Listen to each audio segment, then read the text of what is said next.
Bonjour à tous les petits amis. Alors bonjour, bonsoir, peu importe. Aujourd'hui, on va parler des fameux stop loss qu'on attendait tous. Non, on n'attendait pas tant, mais moi je l'attendais. Whatever.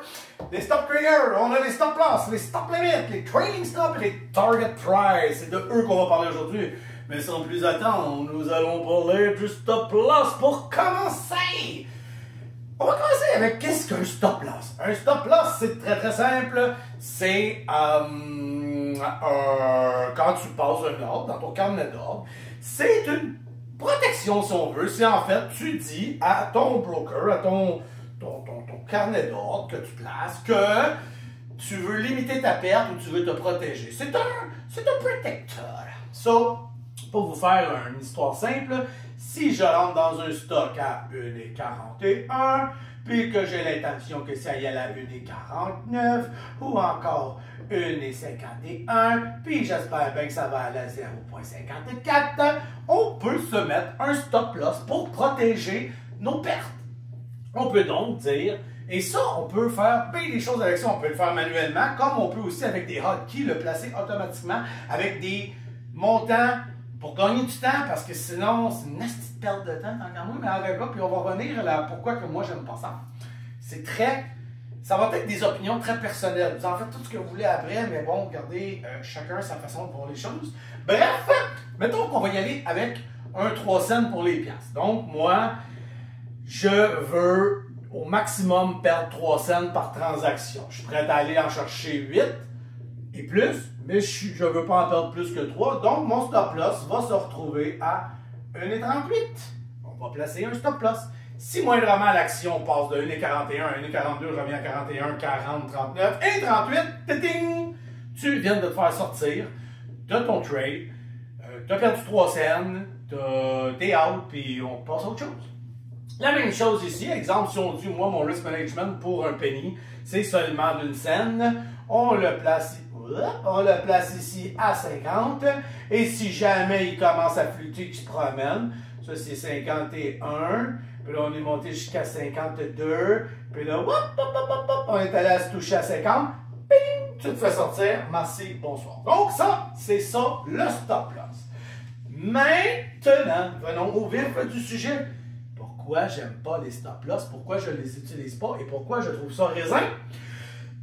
Et attention, parenthèse, je vais l'écrire aussi au début de la vidéo, je parle pour scalper, ok? Stop loss pour scalper. Non pas pour du day trade et non pas pour des swings et même pas pour des investissements. Alors, je suis pas là, je parle de scalper qui est constamment derrière son écran. Donc, un stop loss pour un scalper, il va avoir des avantages. Je ne suis pas en train de tout cracher là-dessus. Je ne suis pas en train de dire que c'est le démon et que ça ne sert à rien. Loin de là.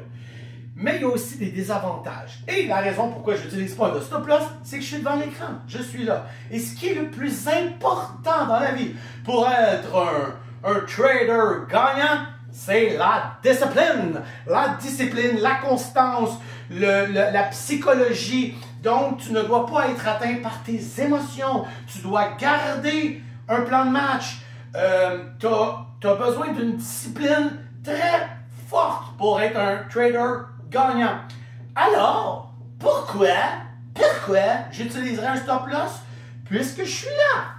Il y en a des raisons, on va les élaborer, mais pour vous faire une histoire courte, si moi, Mathieu Toupin, je décide de rentrer à 1,41 parce que j'aime les 1 et que dans ma petite charte, 1,41 étant-il ici, et ça ici, c'est 1,55. Et oh boy, le 5 fait dur, mais c'est pas grave. Et mon stop loss, dans ma tête à moi, discipline, tac. Moi, je suis un peu plus ici, là, mais je vais vous expliquer toutes sortes de choses, puis je sais que vous attendez tous après cette vidéo avec impatience, mais il va venir. Et cette vidéo, ça va être pourquoi je rentre, quand je rentre, pourquoi je sors des moitiés, pourquoi j'ajoute des moitiés, pourquoi je sors, pourquoi je pénètre, tout. Et évidemment, dans le futur, je suis en train de bâtir quelque chose qui va vous montrer live, concrètement, ce que je fais avec de vrais mouvements, de vraies choses et non pas juste un tableau. On va avoir beaucoup de plaisir. Ceux qui me connaissent bien savent très bien tout ce que je fais puisqu'ils me suivent dans le Discord et etc. Il y a beaucoup de choses à venir pour 2025, mais ça, je vous en parle un peu plus tard. Alors donc, on revient à nos moutons maudits. Hein? N'oubliez jamais que je m'égare très souvent. Alors, donc mon stop loss à moi, c'est 1,37 dans ma tête et 1,35, 1,30. Donc, si exemple, j'ai vu que ça a commencé à s'amuser, ça s'amuse. Vous connaissez un peu ma façon de trader, ceux qui me suivent, j'adore les pullbacks. Et là, tout d'un coup, on monte un petit peu plus haut. On est arrivé ici à 1,43, presque 44.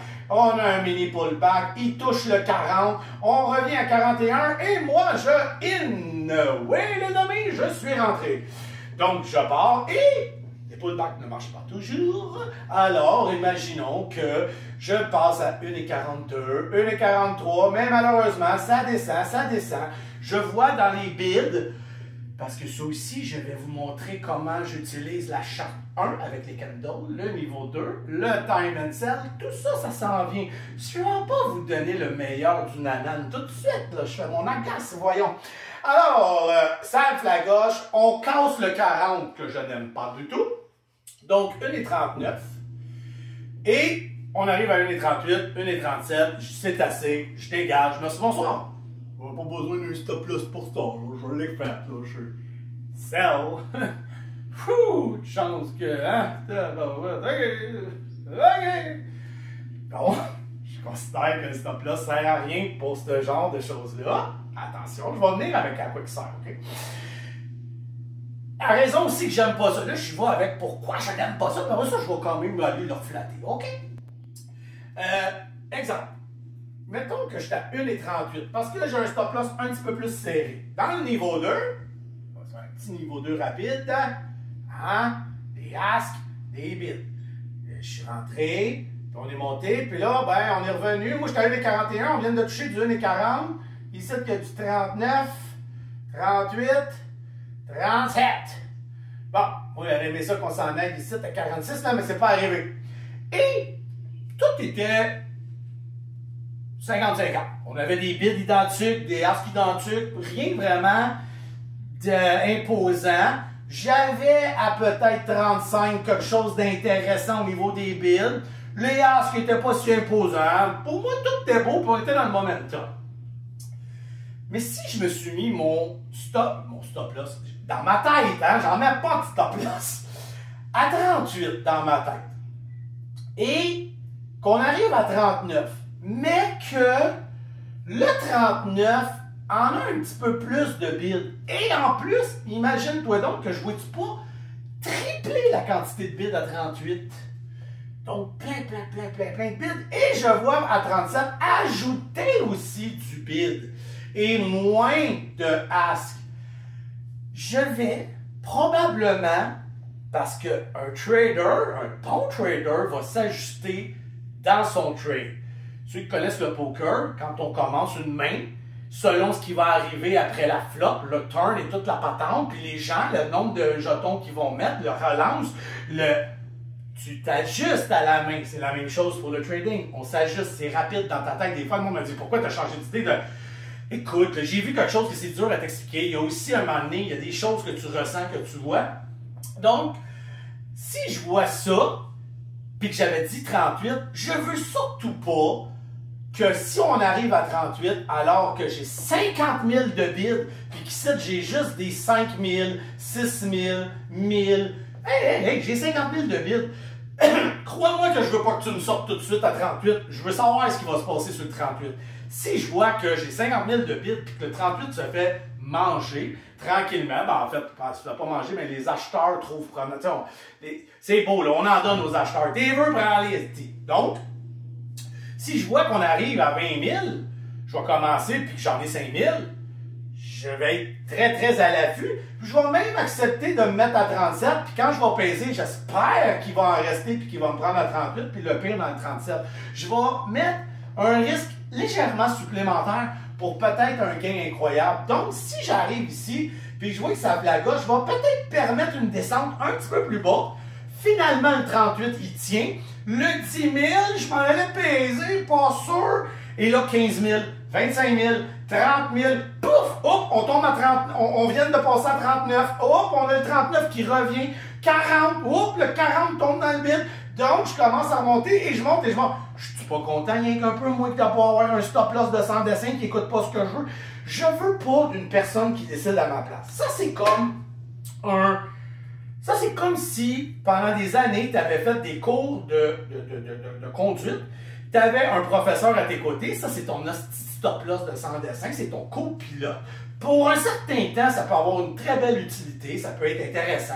Il est là que si ça tombe jaune, puis que le rouge arrive vite, puis que tu fais rien, lui, il va peser à ta place sur le break, OK? Parce que tu es trop encore incompétent pour peser sur le break toi-même. Chris, c'est rouge, je te dis, arrête-toi de faire défoncer. Hein? Pas pire comme... Fait que là, ça fait 3 ans, 2 ans où tu as acquis de l'expérience, tu t'en viens bon, tu sais ce que tu as à faire, tu sais que ça prend de la discipline, mais tu as passé ton permis, tu fais des gains, ça va pas pire, puis tu as gardé ton copilote, tu as gardé quelqu'un qui conduit avec toi, et tabarnak peut te dire que quand je conduis, s'il y a bien quelque chose, tu me dire quoi faire. Tu viendras pas peser sur la pédale de break à ma place, tu viendras pas, c'est insultant.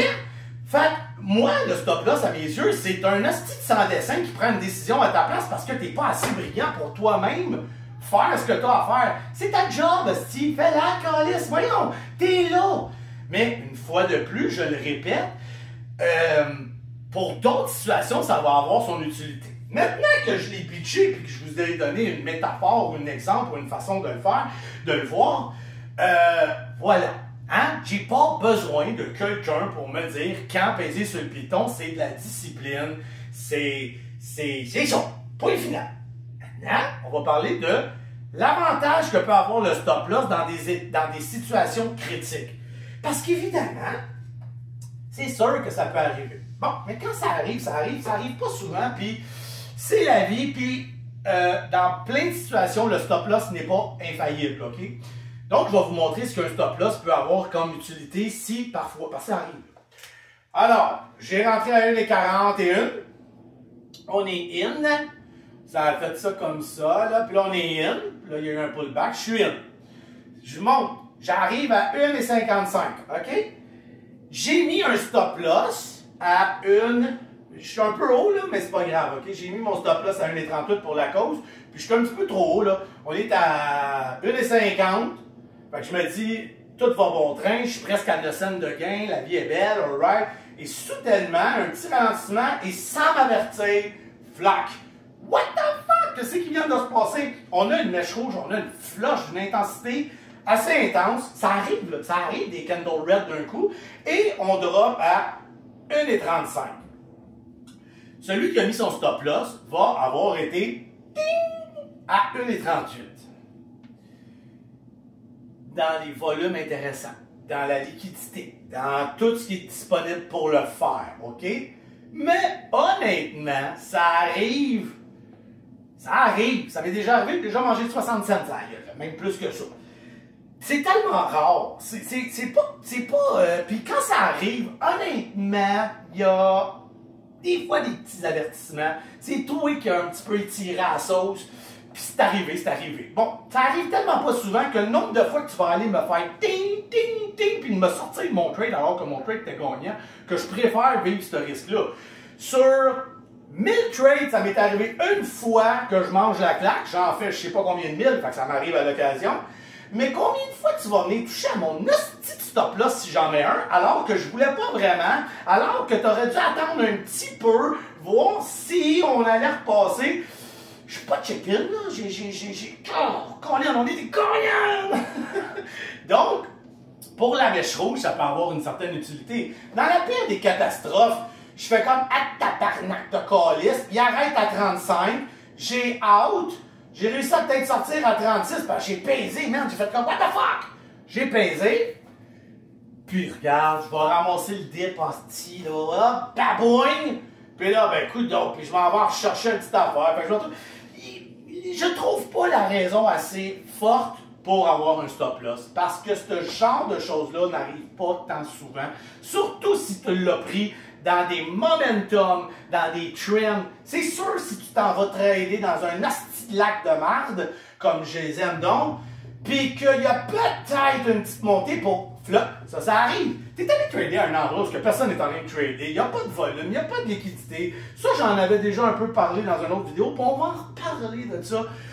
Là peut-être, surtout en plus que quand tu trades un support ou un lac, ou une marque de même, théoriquement, ce que tu veux est déjà à son plus bas, est déjà sur un support. Tu peux pas être plus bas que ça. Bon, ben, exemple, ça devient des pennies, là.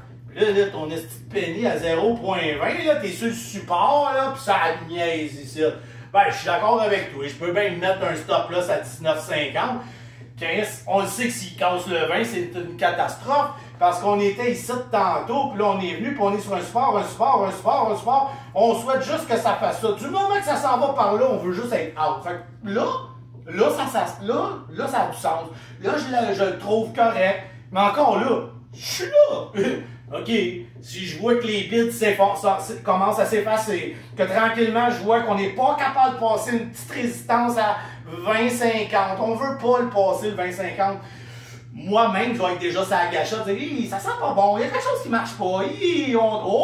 On touche 19,95. Qu'est-ce que. 19,90.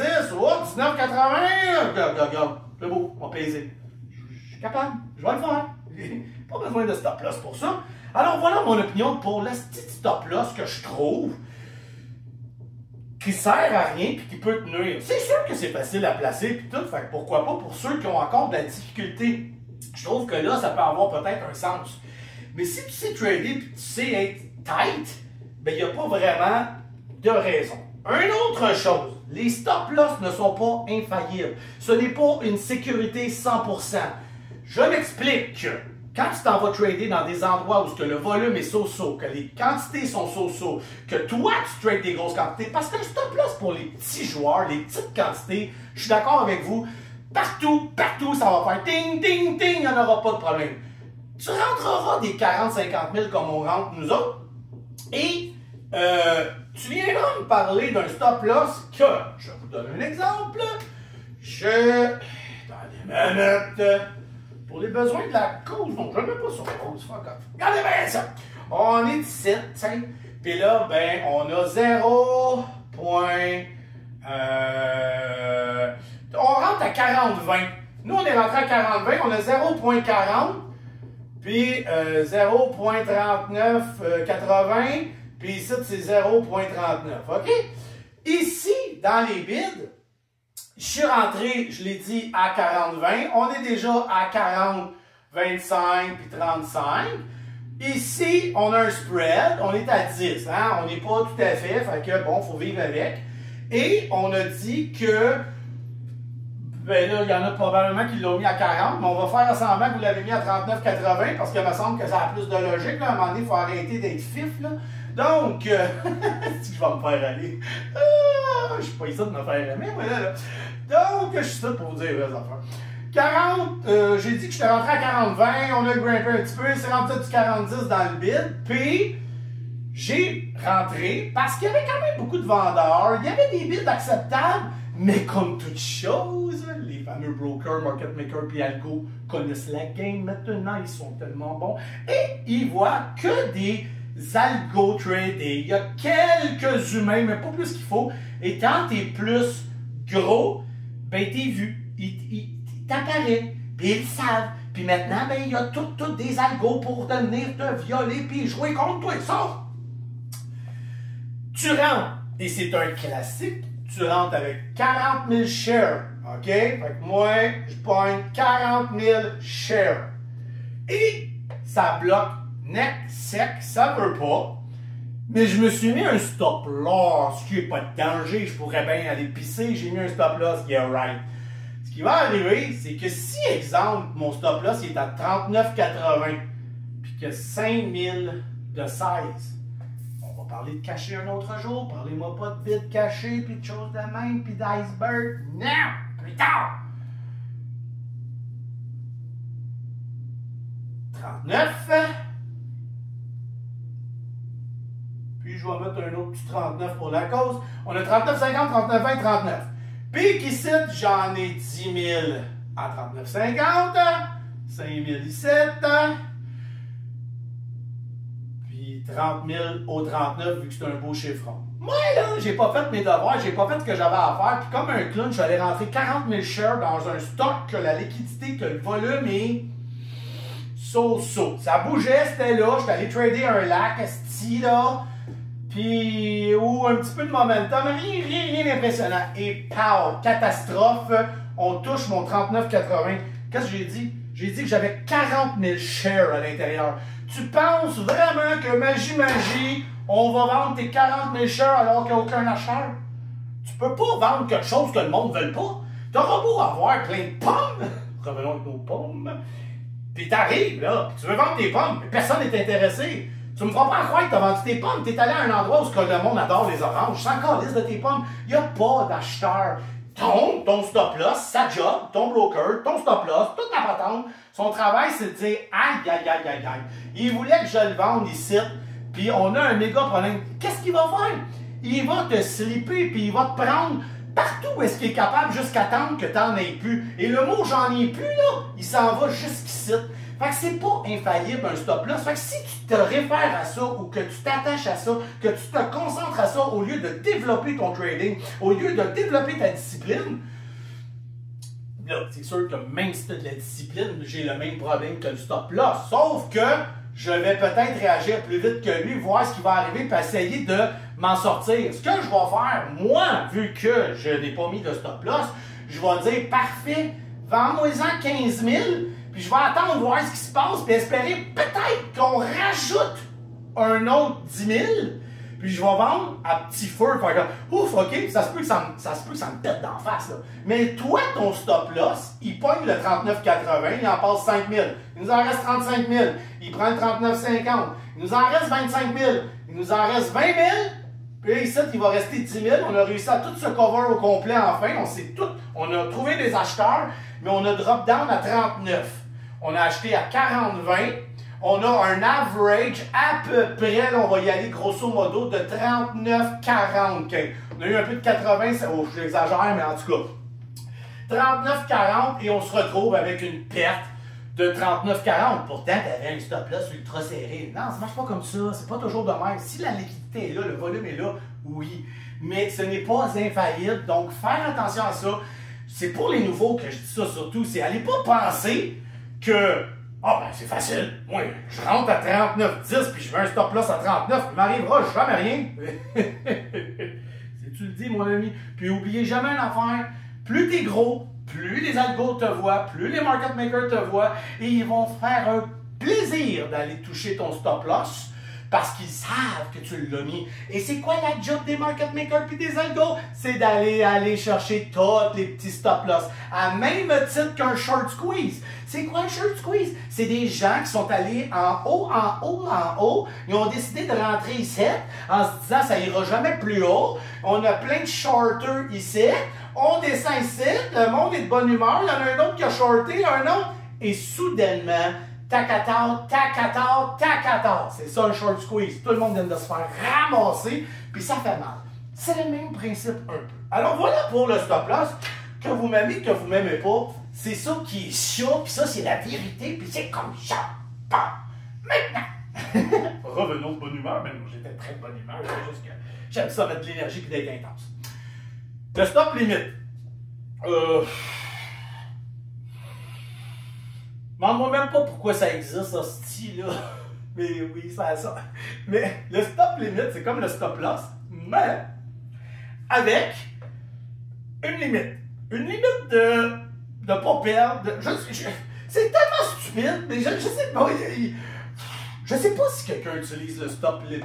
By the way, tous les gens avec qui que je trade, surtout les en privé, mes bons chums, les grands traders, meilleurs que moi, ça n'utilise pas les stop-loss. Je connais personne qui utilise des stop-loss qui sont de grands, gros traders. Bon, le stop limit, lui, c'est un peu le même principe que tantôt, mais tu dis, moi j'ai acheté à 1,41, à 1,37, stop, loss, limit. En gros, c'est que si ça va trop vite, puis qu'il y a de la volatilité, puis qu'il y a exemple ce que je viens d'expliquer, OK? Puis que ça te file pas tout, c'est que tu lui dis OK, mais il y a bien des limites à me vendre, là. Donc, 37, c'est le trigger. Active-toi et puis ah ouais. Puis ça, c'est le max que je veux. Si ça va à 33, attends. J'ose espérer qu'il va remonter. Puis j'aime mieux sur 20 000 qu'il m'en reste 10 000. Puis perdre. Ça se peut, là, honnêtement, que oui, ils reviennent. Ben de la misère avec le stop limit. C'est donc de mettre un stop, si tu achètes à 9 et 10, de le mettre à 9 puis de dire qu'à 8 et 80 par contre, si tu n'as pas réussi à tout liquider ma position, garde-moi.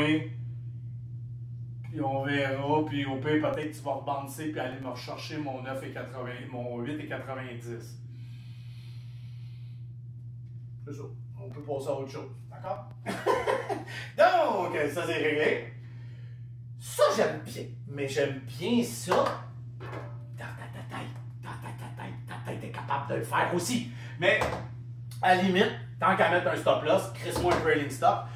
Le trailing stop, lui, ce qu'il va faire, c'est qu'il va suivre le price de ton stock. Donc, si tu es rentré à 1,41 et que tu as un stop loss de 3 cents, on l'a expliqué, donc 1,38, et que finalement tu es all good, on est rendu à 1,47, lui, s'en vient ici, puis il se met à 3 cents. Donc, il suit l'événement, il suit le cours de l'action. Ça continue, on est all good, on est rendu à 1,51, on stop loss, il est à 1,48. Il s'en va ici, puis il arrête à 49, il repart. Si, là, il aurait failli aller toucher, c'est un stop trigger, là. Il va aller sur le haut de l'action, là. Tu sais, on repart pas de zéro, là, OK? Et si tu arrives à 1,59, puis qu'il descend à 1,56, ça y est, tu viens de sortir, puis tu as gagné un excellent profit. Donc, c'est une façon de protéger tes arrières, mais tout en suivant le cours de l'action. Ce qui est intéressant, c'est ce que je fais aussi, mais je le fais avec ma tête, avec ma superbe discipline. Quoique, ceux qui me connaissent savent que je ne suis pas toujours discipliné. Et ben c'est ça. Donc, je fais un peu ça. Moi, quand je trade, puis que je rentre, exemple, à 1,41, puis que là, je vois que ça monte, c'est sûr que mon stop loss dans ma tête va changer, puis il va changer pour plein de raisons. Si je traverse un chiffron comme le 1,50, tout vient de changer au complet. Il n'y a plus d'histoire de 3 ou 4 cents de risque. Mon risque ici est rendu à même pas 2 cents, parce que si j'arrive à 1,52, c'est supposé devenir mon support. Je vais vous parler des chiffrons plus tard. Mais, théoriquement, tu peux aller tenter un peu le 49, là, mais commence pas à me faire chier. Là. Si tu commences à redescendre en bas de 50, il y a quelque chose qui se passe, je change tout mon mindset, puis là, je suis comme, hop, attends un peu, et c'est là que vous allez m'entendre dire, j'ai vendu une moitié, blablabla, parce que j'ai pogné une frousse, pas vrai que je vais te laisser tout en redescendre, et finalement, il tient, pas de problème, si tu me fais un petit pullback, je vais rajouter ce que j'ai vendu, etc., mais bon, je fais la même chose que ce qu'il est capable de faire, mais avec mon petit cerveau. Dieu sait que je ne suis pas tant intelligent, mais ça, je suis capable. Je suis capable. Oui, je suis capable. J'avais fait ça aussi en fait. C'est bon. Donc voilà, c'est pas plus compliqué que ça pour le trading stop. Maintenant, parlons du target price. Ben, target price aussi, ça peut être ça dans ta tête. Je vois pas trop l'intérêt. Et n'oubliez pas que j'ai parlé de en scalping, quand on scalpe. Parce que tout ça a son intérêt, je trouve, pour des day traders puis des swings. Je vais en parler brièvement après avoir fini avec le target price. Target price, ça le dit.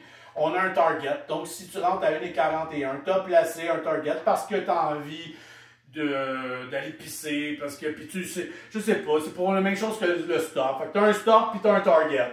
Fait que ton stop, mais comme je l'ai dit, je trouve que c'est plus pour les swings, les day trades, qu'à un moment donné, pas le choix, il va aller pisser, il va aller manger. Fait que tu sais, il s'était mis avec un stop loss. Le target price, lui, il est à 1,60. Grave erreur, tant qu'à moi, de mettre ça à 1,60 parce que ce sont des résistances ou des endroits que des fois on touche même pas. devrais te mettre à 1,59 parce que tu n'es pas là de toute façon. Puis il y a plus de chances qu'on le touche, puis on est plus à une scène près rendu là sur un gain comme ça. Donc le target price, c'est que tu t'es mis un target price ici. Quand il va arriver ici, qui continue, ou s'il touche puis qu'il redescend, ben tu as été filé. Filé si tu es capable de te faire prendre au complet. Même principe que tout le reste. Alors voilà pour stop loss, stop limit, trading stop, target price. Maintenant, je trouve que oui, pour des day traders, pour des swings, que tu ne peux pas être toujours là, que tu ne peux pas être toujours présent, que tu tiens longtemps, que tu peux perdre concentration, que tu vas aller voir d'autres stocks. Puis, parlez-moi pas de oui, mais Matt, quand tu trades 4 affaires, s'il y en a bien un qui trade 4 affaires, c'est bien moi. Là, fait qu'arrêtez-moi ça, je suis capable d'avoir des yeux partout autour de la tête. Si tu n'es pas capable, c'est que tu trades trop des affaires, tu es en train de t'éparpiller, puis tu devrais focusser sur où est-ce que tu es capable. Bref, pour les swings, les day traders, ça peut avoir tout son sens, tout ce que je viens de dire là, parce que parfois, il va y avoir des choses comme un coup de téléphone, un enfant qui te dérange, un souper, une bonne femme qui est en crise parce que tu continues de trader, whatever. Ou un monsieur, hein, mesdames, vous êtes très, très, très présentes, on adore ça. Et les femmes s'en viennent très sans coche en trading, pas mal meilleures que bien les hommes que je connais. Alors, voilà, je crois qu'on a fait le tour. C'était pas si pire au niveau fusillade. Vous pouvez me fusiller. Vous avez le droit de dire que vous n'êtes pas d'accord.